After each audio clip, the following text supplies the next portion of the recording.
Me ollaan kiinalaisessa tekniikkamaailman kaupassa, jossa on paljon uutuustuotteita. Tässä on muun muassa sähkökitara, jossa ei tarvii edes loppupeleissä painaa täältä yhtään mitään.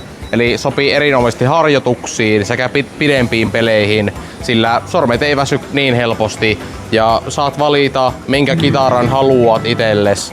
Löytyy kaikenlaista. Eli kielenjänteet on tehty nailonista ja sitten nämä jänteet tässä on tehty tämmöisestä silikoonista, joka on pehmeä ja toimii vähän niin kuin kosketusnäyttöpuhelin. Eli ottaa kosketuksen ilman mitään ylimääräistä voimankäyttöä. Eli sopii erinomaisesti niin lapsille kuin sitten muillekin. Tähän saa tämmösen mikin. 1, 2, 3, 4, 5, 6, 7, 8, 9, 10, 11.